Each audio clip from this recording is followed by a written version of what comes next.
नमस्कार दोस्तों।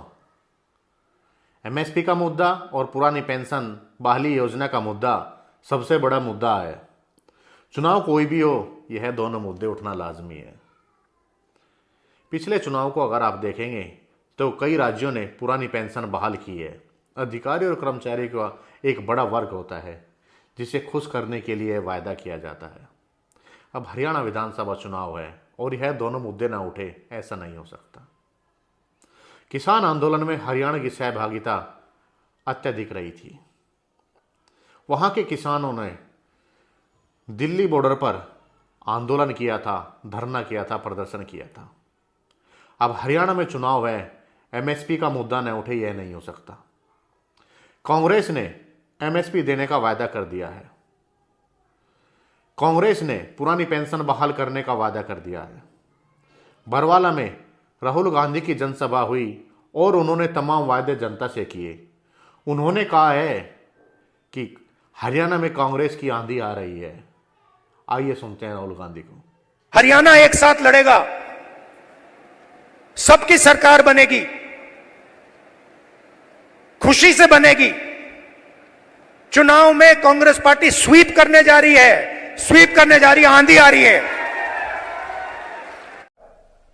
अब हरियाणा की जनता के जेब में डायरेक्ट हम पैसा डालना चाहते हैं। सबसे पहले महिला शक्ति प्रोग्राम 2000 रुपए महीने के महिलाओं के बैंक अकाउंट में हरियाणा की सरकार डालने जा रही है। सिलेंडर कितने का है आजकल? कितने का है? 1100, 500 का हो जाएगा।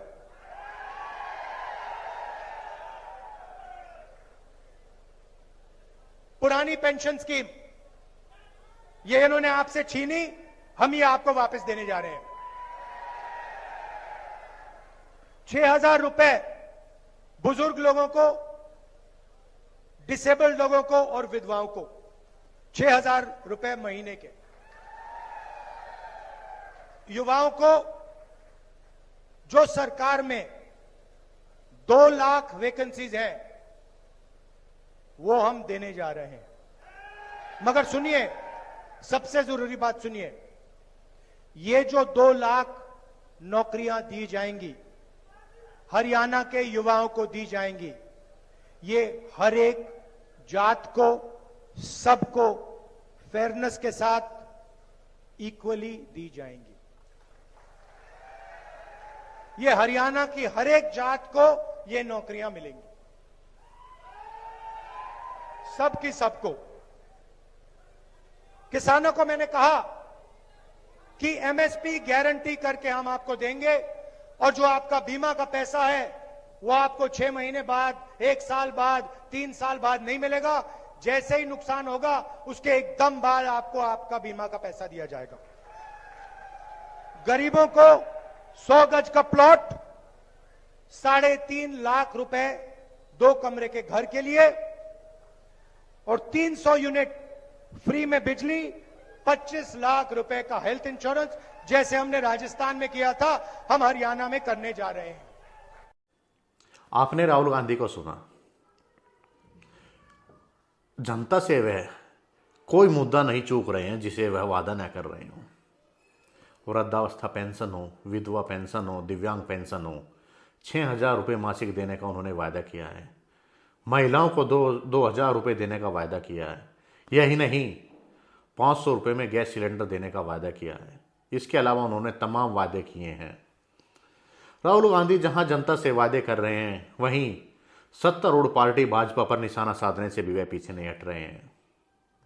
राहुल गांधी पिछले दिनों अंबानी परिवार में हुई शादी का मुद्दा भी उठा रहे हैं। देश में अडानी और अंबानी का मुद्दा वह जोर शोर से उठा रहे हैं। कांग्रेस अग्निवीर को भी सबसे बड़ा मुद्दा बना रही है। हरियाणा में बेरोजगारी का मुद्दा भी सबसे बड़ा मुद्दा बनाया जा रहा है। कांग्रेस की जनसभाओं में यह मुद्दे इन दिनों सर्वोपरि उठाए जा रहे हैं। भाजपा जहां एड़ी चोटी तक का जोर लगा रही है, वहीं कांग्रेस भी कोई कसर नहीं छोड़ रही है। दोनों पार्टियां एक दूसरे पर तीर चलाने से पीछे नहीं हट रही हैं। आप देखेंगे जब संबोधन देते हैं दोनों पार्टियों के नेता तो एक दूसरे पर कटाक्ष करने में ही आधा संबोधन गुजर जाता है, या यूं कहें कि आधा समय गुजार दिया जाता है। जनता के मुद्दे उठाए तो जाते हैं लेकिन उन्हें समय कम दिया जाता है। अब देखना यह है कि 8 अक्टूबर को किसके पक्ष में परिणाम आता है। भाजपा तीसरी बार सरकार बनाने में कामयाब होगी या नहीं, कांग्रेस अपनी खोई हुई जमीन पाने में कामयाब होगी या नहीं, क्योंकि कांग्रेस 10 साल से सत्ता से बाहर है।